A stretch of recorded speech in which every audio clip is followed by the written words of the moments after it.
Currently, I consider the Coen brothers to be some of my favorite directors working today. If for some reason you haven't gotten the opportunity to see any of their movies or haven't even heard of them, the best way I can describe them is a far more mature Tarantino. Absolutely nothing wrong with Tarantino, but the reason I say that is because I think of both the Tarantino and the Coen brothers for their excellent use of dialogue, and their movies are kind of violent too. There are many more similarities, probably a lot more differences than similarities, and I could fill a whole video about the Coen brothers, but instead I'm just going to focus on their specific movie, Oh Brother, Where Art Thou? This movie released in 2000 and stars George Clooney, John Turturro, and Tim Blake Nelson as three recently escaped convicts who seek a treasure that Clooney's character Everett buried somewhere that will flood soon. So they have to go on an odyssey through the South in order to find it. One of the most interesting things to me about this movie is the fact that it's actually an adaptation of Homer's The Odyssey, a story that is very different to the one displayed on film, on paper at least. However, the stories do share many elements, and they are linked pretty closely. I'm not really going to get into that, but the one thing that they do share, obviously, is the hero's journey archetype. If you aren't familiar with it, it's a story structure that is in a large amount of stories. This goes from literature to movies, which is the one I'm talking about. Generally, I think if you can easily tell that it's being used in a movie, it kind of feels a little lazy, almost like something they plopped into a computer and just released. However, in the case of Oh Brother, Where Art Thou, we're dealing with the Coen brothers, who are some of my favorite writers. They take the whole archetype and elevate it to something else that enhances the story of the film. Nothing about it feels lazy in the slightest. Now, the main thing I wanted to do is explain exactly what the hero's archetype is in this movie, or at least what I think it is.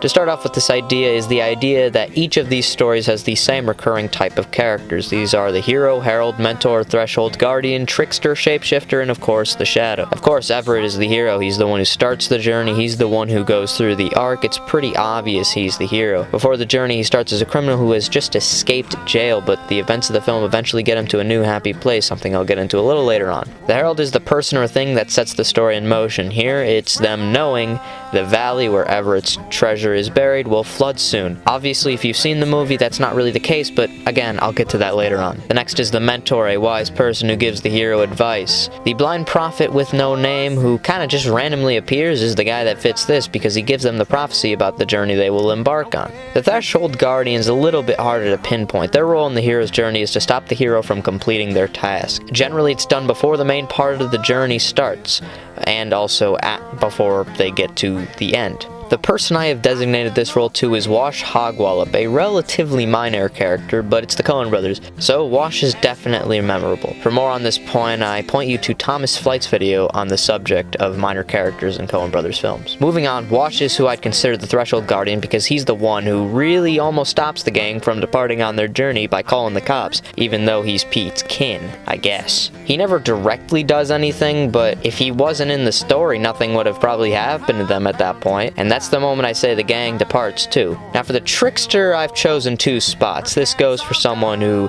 creates some sort of mischief, generally a comedic relief type character. Now, because this movie is a comedy, almost everyone is funny, but there are two characters that are just complete idiots that would definitely fit this pretty well. Pete and Delmar are the candidates. Pete fits the mischief part of this more than Delmar, but Delmar is dumber, so it kind of balances it out pretty well. See, with Pete, he gets caught again because of the sirens, where Delmar just does stupid stuff, like thinking Pete was turned into a toad. The next category is the shapeshifter, someone who changes their role in the story. This is the only one I'm going to completely save for later, as I want to get into it later when I'm going through the whole journey. The final character archetype to talk about this is the Shadow, the main antagonist, the villain. Of course, this is none other than Sheriff Cooley, or as Tommy refers to him as, the Devil. This character is someone who tries to stop the hero, and that's pretty much all that Cooley does.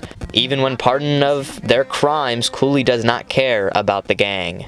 Now that I've gone over the character archetypes, it's time to actually go into the story itself. There are certain things that I touched on already, but I may touch on them again, so here we go. Also, this is commonly shown in the form of a clock, but I'll just refer to them as phases because that sounds cooler. The first phase is actually phase 12, which makes me think that I should have just stuck with the clock. Anyway, The first phase is the status quo, nothing going on with our hero at all in this movie. Phase 12 is actually off-screen, which is the gang being in the chain gang. Phase 1 is the call to adventure, which is also off-screen. This is when they hear that the valley that Everett's treasure is in is about to flood, so they must retrieve it, and them escaping is the first thing we actually see of our main characters. Next is the assistants, who they go for just that, assistants. This is their encounter with the blind prophet, which gives them their prophecy, being that the treasure they find will not be the treasure they seek. More on this later. Phase 3 is the departure, where the heroes officially depart on the journey. This is during the scene of Wash ratting them out. In this scene, Wash's kid breaks into the barn while it's on fire and breaks the gang out, letting them out in the free world to make their odyssey across the deep south. Phase 4 is the trials, which is what the hero must overcome in order to make it to the treasure they seek. This contains a lot of the movie actually, so I'm just going to list a bunch of the trials of what I can think of. So,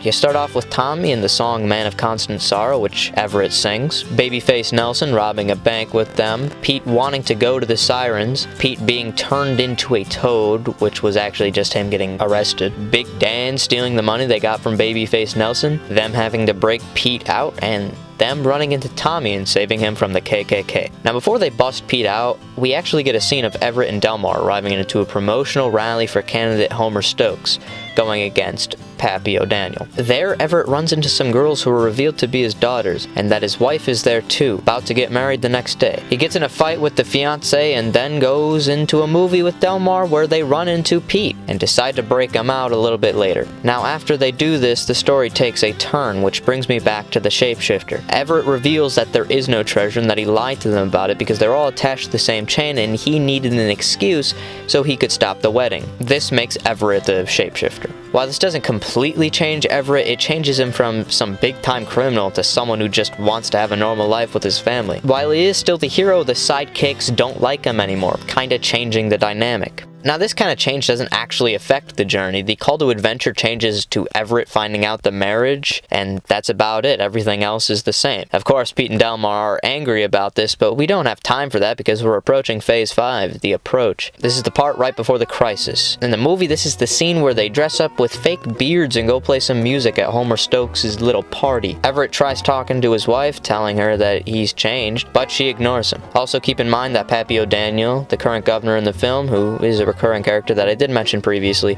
is there as well. Phase 6, the crisis. This is actually pretty short compared to what I think a general crisis is, but this is the moment where the hero is in the most trouble. This is in the same scene where they play some songs, but now they play A Man of Constant Sorrow, a song that has grown in popularity over the course of the movie. So everyone in the crowd is loving them. However, Stokes doesn't like this because of one thing. See, he was the one in charge of the KKK meeting, which they ruined because they saved Tommy, so of course he would be upset. Also, Big Dan was there and died.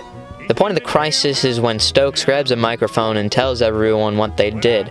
However, this doesn't last for long, and people don't really care about the KKK, and they only really care about the great song, so they kick Stokes out of there and keep playing the song, and Pappy O'Daniel gets up on stage, which transitions into Phase 7. Phase 7 is the treasure, which isn't the actual treasure in the case of the movie, but it is them dealing with the result of the crisis. In the movie, the treasure is the guys being pardoned for their crimes by the governor himself, and they become part of his brain trust.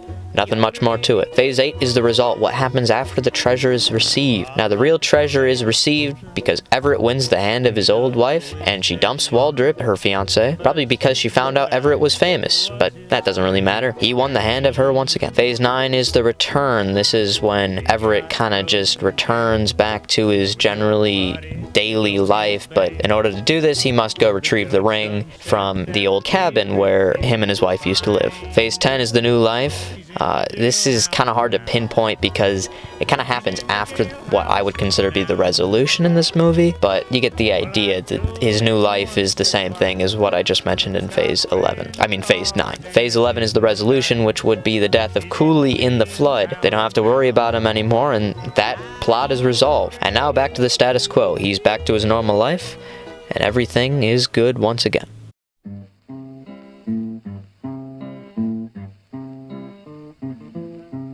Also, here's a little archetype that you can find as a symbol within the movie. According to this sheet I have for some small archetypes in the hero's journey, it says that water is representative of something feminine, which would work with the siren scene. Well, that's all I have today. I really don't have an outro either, so see you later, gang. So come with me, we'll go rock candy mountains, in the big rock candy mountains.